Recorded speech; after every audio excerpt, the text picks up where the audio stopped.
A Russian soldier stands guard as Syrians cross from rebel-held areas to regime-held areas on the eastern edge of Idlib province in Syria on Tuesday. George Ourfalian AFP Getty Images, by Kumi Naidoo September 27 at 11:53 AM Kumi Naidoo, at Kumi Naidoo, is Secretary General of Amnesty International.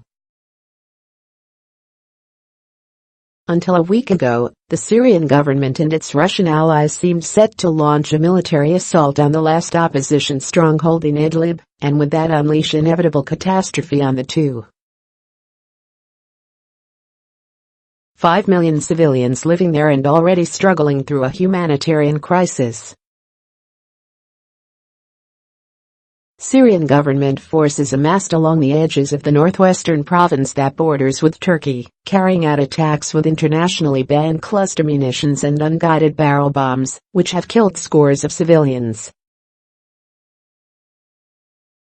The intensified fighting displaced nearly 40,000 in the first 2 weeks of September alone. Then, suddenly, the countdown slowed. The announcement by Russia and Turkey that they will create a 15-kilometer demilitarized zone free from opposition and government-controlled forces has been greeted with relief. But Syria's 7-year-old conflict is too full of atrocities and fragile deals to allow anybody concerned about the civilian population to relax. Instead, the announcement should spur the international community to redouble efforts to ensure the parties involved start recognizing that certain things are not contingent on negotiations and deals. This includes protecting civilians, ensuring access to life-saving aid and meeting other obligations under international humanitarian law that apply at all times. Specifically, this means stepping up the pressure on Russia and Iran to use their influence with the Syrian government, and also pushing Turkey to use its sway with armed opposition groups to ensure that civilians living inside and outside the demilitarized zone are protected. It also requires underlining that those planning on carrying out military operations are never relieved of their obligation to take all feasible precautions to spare civilians. Recent Syrian government allegations that armed opposition groups are using civilians as human shields or are planning a chemical weapons attack can never justify unlawful attacks on civilians, regardless of whether there is evidence to confirm this unlawful practice or not.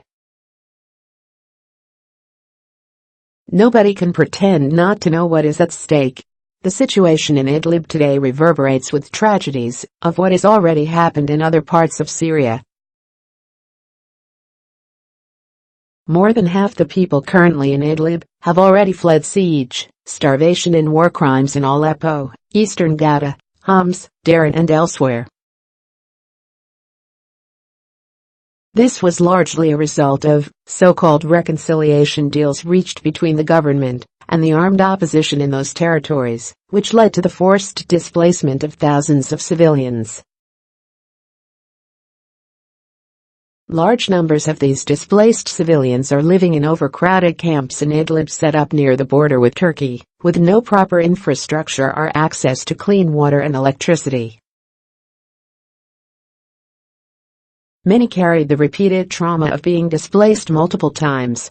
But if it can feel as though we have been here before, Idlib's situation is also unique. Idlib is the last major territory in Syria still held by opposition fighters, and was designated a de-escalation zone in 2017 by Iran, Turkey, and Russia, so there is nowhere in Syria left to run for civilians who fear retaliation if they seek refuge in government-held areas. And they have real reasons to fear it. Those seeking to escape previous government assaults on opposition-held areas have faced gross violations. Men and boys been subjected to arbitrary detention, torture and enforced disappearances. Many displaced people have been confined to camps, without access to United Nations humanitarian aid, as in the case of eastern Ghouta. This is why all parties with influence on the ground must guarantee safe passage to all civilians wishing to flee the province in the event of an attack, and why it is also essential that Turkey opens its borders to them. The international community should also provide Turkey with the assistance it would need to receive those fleeing Idlib with dignity. In the meantime, even if the demilitarized zone is successful at providing protection from ground assaults and aerial bombings for those living within it, there are still civilians in villages and towns beyond it.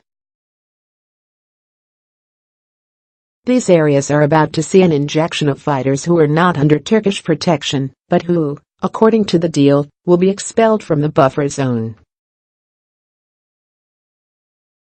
The deal allows Turkey-backed fighters to stay if they disarm. The demilitarized zone would also require deployed Russian and Turkish forces to monitor the implementation of the agreement and make sure they are providing humanitarian organizations with unfettered access to the estimated 2.5 million people in the province who are already in desperate need of food, water and health care. Idlib may have breathed a sigh of relief when the September 17 deal was announced. However, the province still labors under the consequences of a war that has already killed tens of thousands of civilians and forced millions from their homes, and exemplifies how important it is that this blatant disregard for international humanitarian law finally stops. Read more, Michael O'Hanlon and Stephen Hademan. The United States can stop a looming catastrophe for 3 million Syrians. David Ignatius. How to stanch Syria's bloody final showdown. The Post's view. Trump's tweets won't stop a bloodbath in Syria. Josh Rajan. Trump is setting his new Syria team up for failure. David Miliband. The West can still shape the terms for peace in Syria,